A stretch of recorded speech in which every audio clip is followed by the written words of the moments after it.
तीन भाई और जादुई परी। किसी गांव में तीन भाई रहते थे। वे इतने गरीब थे कि उनके पास अपना कहने के लिए सिवाय एक नाशपाती के पेड़ के सिवाय और कुछ नहीं था। वे जिस छोटी सी झोपड़ी में रहते थे उसी के पास वह अपना नाशपाती का पेड़ खड़ा था। उन्हें उस नाशपाती के पेड़ में बहुत प्रेम था। जब नाशपाती गदराने लगती थी तो वो उस पर बारी बारी से पहरा देते थे।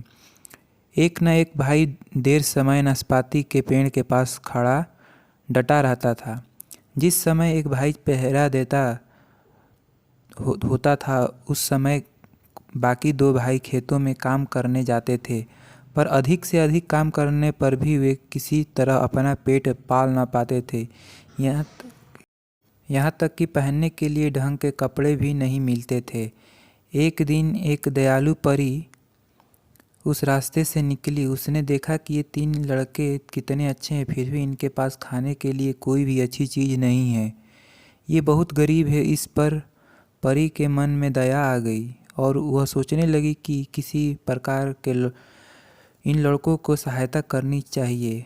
बहुत सोचने पर उसके दिमाग में एक योजना आई और भेष बदलकर वह एक भिखमंगी बन गई और लंगड़ती हुई नाशपाती के पेड़ के पास पहुंची। जब वह वहां पहुंची तो उस समय सबसे बड़ा भाई पेड़ पर पहरा दे रहा था। भिखमंगी ने कहा, मुझे कुछ नाशपाती मिल जाए। लड़के ने फौरन कुछ नाशपातियाँ तोड़ी और कहा, तुम मेरे हिस्से की सब नाशपातियाँ ले लो। मैं तुम्हें इससे अधिक नहीं दे सकता क्योंकि बाकी नाशपाती मेरे भाइयों की है। भिखमंगी ने नाशपाती ले ली और बड़े भाई को आशीर्वाद देकर वहाँ से चली गई। अगले दिन मंझला भाई पेड़ के पहरे पर था। दयालु परी भिखमंगी के रूप में फिर आई और उसने उसी प्रकार के कुछ नाशपाती मांगी। संभले भाई ने अपने हिस्से की सारी नाशपातियाँ उस बुढ़िया को दे दी। वह तो और भी देने के लिए तैयार था, पर छोटे भाई के हिस्से में वह हाथ लगाना उचित नहीं समझा था। उससे अगले दिन तीसरे भाई के पहरे की बारी थी। दयालु परी उसी प्रकार भिखमंगी के भेष में आई और उसने छोटे भाई से नाशपाती मांगी।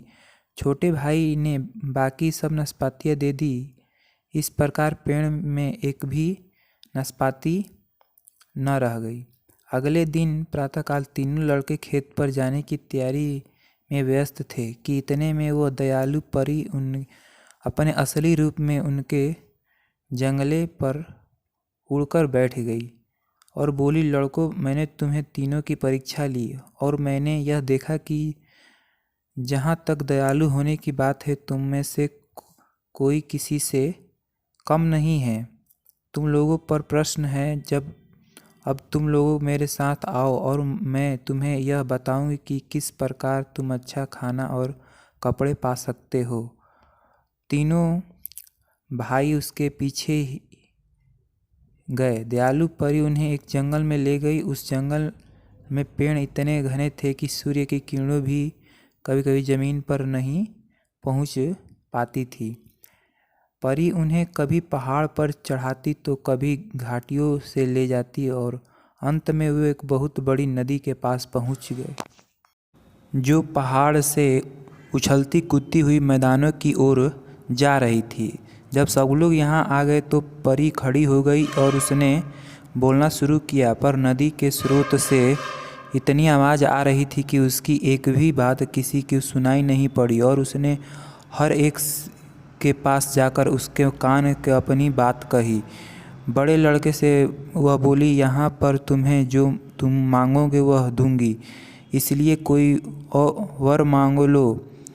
बड़ा भाई उस समय प्यास के मारे परेशान हो रहा था। उसने बिना कुछ सोचे उससे कह दिया, मैं यह चाहता हूँ कि यह पूरी नदी शरबत बन जाए और यह मेरी हो। परी ने अपनी जादू की लकड़ी घुमाई और उस पहाड़ी के नदी झगदार श्वेत जल राशि से बदल कर लाल शरबत के रूप में कर दी। जब ऐसा हो गया तो परी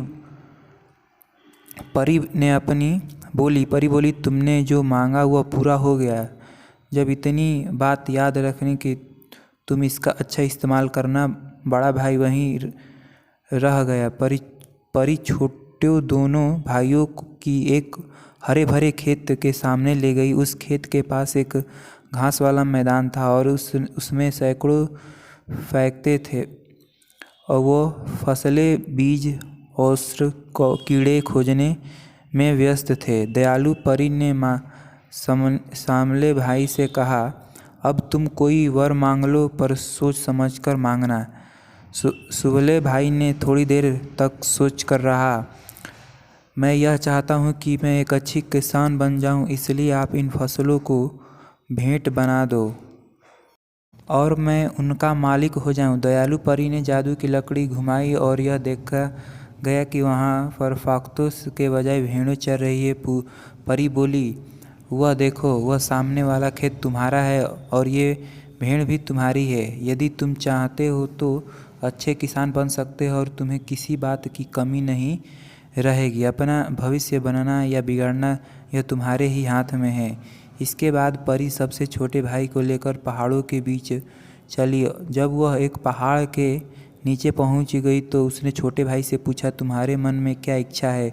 जो वर चाहो वो मांग लो। छोटे भाई ने फौरन उत्तर नहीं दिया। वह बड़ी देर तक सोचता रहा कि फिर अंत में बोला, मैं एक सुंदर सी राजकुमारी चाहता हूँ जिससे मैं शादी कर सकूँ। इस पर वह परी मुस्कुराई, बोली, तुम्हें जो मांग रहे हो वो बहुत मुश्किल है, फिर भी मेरे साथ आओ, देखूँ कि क्या किया जा सकता है। बहुत दिन तक परी उस लड़के को अपने साथ लेकर घूमती रही। ऐसा कई दिन बीत गए। अंत में एक शहर में आए जहाँ तक एक बड़ा राजा रहता था। पर परी सीधे ही राजमहल में गई और बोली, क्या मैं राजकुमारी से मिल सकती हूँ? मैंने सुना है कि राजकुमारी बहुत अच्छी है, सुंदर है। अब यह देखने हैं कि वह है कैसी। परी को आगे मिल गई, पर छोटा भाई मन ही मन घबरा रहा था कि मैं एक बहुत ही साधारण व्यक्ति हूँ, भला मेरी शादी एक राजकुमारी से कैसे हो सकती है। परी ने यह उसके बिना कुछ सोचे समझे कह दिया। परी ने ताड़ लिया, और यह एक लड़का क्या सोच रहा हो, वह उसका ढाढ़स बढ़ाती रही। इतने में वे राजमहल में के बड़े दालान के अंदर आ गए। जब वे वहाँ पर पहुँचे तो उन्होंने देखा कि उनसे पहले से बहुत से दूसरे लोग राजकुमारी से शादी करने की उम्मीदवारी में बैठे हैं। मालूम पड़ा कि इनमें से दो तो विशेष उम्मीदवार हैं। सामने ही वह सारा उपहार और सौगातें रखी हुई थी जो दूल्हे ले आए थे। परी ने उन चीज़ों के बगल में बेरों की वह टोकरी रख दी जिसमें वे रास्ते में बटोर कर लाए थे। छोटे भाई ने परी को जब ऐसे करते हुए देखा, उसे बड़ी शर्म आई और उसने उसे ऐसा करने की रोकना चाहा। उसने मन में यह सोचा कि यह लोग तो हीरा, सोना, चांदी और न मालूम क्या क्या लाए हैं। इनके बगल में बेरों की यह टोकरी होगी तो उसे काम तो कुछ बनेगा नहीं, केवल हंसी ही होगी। पर इस बात पर परी मुस्कुरा रही थी और मना करने पर भी उसने बेरों की टोकरी वहीं पर रहने दी। इसके बाद ही दालान के लोग में कुछ चहल पहल सी मालूम पड़ी। सबके सब खड़े हो गए क्योंकि राजा इस समय राजकुमारी के साथ कुछ उस दालान में प्रवेश कर रहे थे। उनके लिए एक किनारे पर एक सिंहासन रखा हुआ था। वे उसी में जाकर बैठ गए।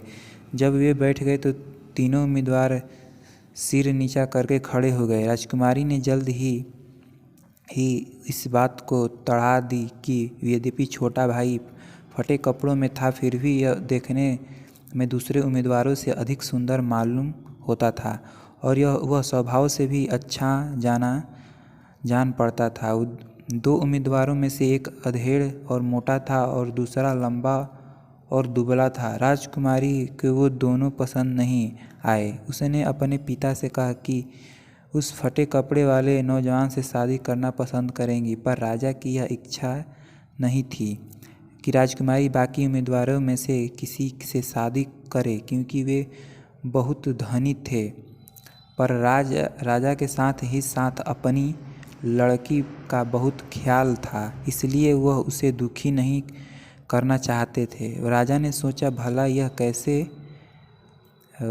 कैसे पता लगे कि इनमें से कौन सबसे अच्छा। जब परी ने यह देखा कि राजा उधेड़ुन में पड़ा हुआ है तो वह आगे बढ़ी आई, बोली, महाराज, आप इस प्रकार से यह मामला तय करें कि 3 अंगूर की नई वेल इन तीनों को अपने महल में लगाने को, जिसकी वेल में लगाने के 3 दिन बाद अंदर ही फल आ जाए तो आप अपनी लड़की की शादी कर दें। राजा ने मन ही मन सोचा कि यह तरीका अच्छा रहेगा, क्योंकि ना तो 3 दिन में किसी बेल में अंगूर लगेंगे और ना इनमें से किसी के साथ मेरी बेटी की शादी होगी। इसलिए राजा ने फौरन हुक्म दे दिया और तीनों अंगूर की नई बेलें लाकर हाजिर की गई। उन बेलों पर उम्मीदवारों के नाम खोद दिए गए और उन्हें राजमहल के बाग में लगा दिया गया। राजकुमारी हर घंटे देखती रही कि किसी बेल में फल आता है कि नहीं, पर किसी में भी फल आता हुआ दिखाई नहीं पड़ा। जब 2 दिन हो गए तो राजकुमारी बहुत निराश हुई कि वह समझ गई कि इनमें से किसी में फल नहीं आना है। मन ही मन वह दिखाई नहीं पड़ रहा। मन ही मन चल रही थी कि उस गरीब नौजवान के नाम से जो बेल लगाई थी उसमें फल लगे, जिससे उसके साथ शादी हो जाए। तीसरे दिन राजकुमारी निराश होने पर भी अंगूर के बेल को देखने के लिए गई। रास्ते में वही गरीब नौजवान मिला। इस पर राजकुमारी ने यह समझा कि इतने बड़े राजमहल में शायद यह रास्ता भूल गया है, पर गरीब नौजवान भी अंगूर की बेल देखने ही जा रहा था। जब दोनों साथ बेलों के पास पहुँचे तो उन्होंने देखा कि एक बेल में बड़ा सुंदर अंगूर लगा है। जब राजकुमारी ने यह देखा कि यह वही बेल थी जिस पर उस नौजवान का नाम लिखा था, तो वह उतनी खुश हुई कि तालियां पीटने लगी और नौजवान भी आनंद से चिल्ला पड़ा। दोनों मिलकर राजा के पास पहुँचे। राजा इस बात पर बहुत खुश नहीं हुए, क्योंकि राजा का यह कहना था कि इतने गरीब नौजवान के साथ राजकुमारी का ब्याह हो नहीं सकता, पर वादा तो किया जा चुका था। पीछे लौटने का कोई रास्ता नहीं था। शादी हो गई और उसके बाद नौजवान अपनी दुल्हन को जंगल के अंदर एक छोटे से मकान में ले गया। यह मकान उसे परी से मिला था। इसी छोटे से मकान में लोग खुशी के साथ रहने लगे। 1 साल के अंत में परी को देखने के लिए निकली कि तीनों भाई किस प्रकार जीवन बिता रहे हैं। पहले वह बड़े भाई के पास गई, जहाँ उसने भिखमंगी के रूप धारण करके उससे एक प्यासा शरबत मांग ली। जिन दिनों वह गरीब हुआ करता था, उन दिनों में भिखमंगी को अपना सर्वस्व दे दिया था, पर अब जबकि उसके पास धन ही धन था तो एक प्याला शरबत भी नहीं दिया। वह बोला, इसी तरह मैं हर एक शरबत दिया करूँ तो बस हो चुका, फिर तो मैं इस काम का रह जाऊंगा। परी लौट गई। उसके पीठ फेरते ही वह नदी शरबत की नदी बदल गई, पानी से की बन गई। बड़े भाई ने देखा कि पर क्या विपत्ति आई और वह परी का खुशामद करने लगा, पर परी ने सिर हिलाते हुए कहा, जो जिस चीज़ के योग्य नहीं है उसे वह चीज़ नहीं मिलनी चाहिए। अब परी साबले भाई के पास पहुंची। वहां उसने खाना मांगा। इस पर मामला भाई बोला, मैं कभी भी मुफ्त में कुछ नहीं देता। मेरी समझ में ऐसे देने का अर्थ है आलस्य को प्रोत्साहन देना। उसका ऐसा कहना था कि सारी खेती और भेड़ों सब वहाँ से गायब हो गई। सामने एक उजड़ा हुआ मैदान दिखाई दिया, उसमें फक्ताएं चुग रही थी। पर परी बोली, जाकर उस नाशपाती के पेड़ के नीचे बैठो और वहाँ पर बैठकर अपनी गलती पर गौर करो। याद रखो कि भगवान ने यदि तुम्हें किसी योग्य बनाया है और दूसरों की मदद करने के पीछे मत हटो। अब परी तीसरे भाई के पास पहुँची।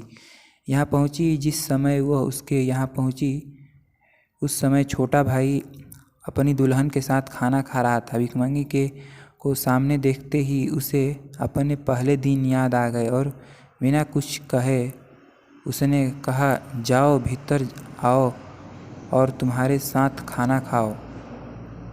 तुम हमारे साथ खाना खाओ।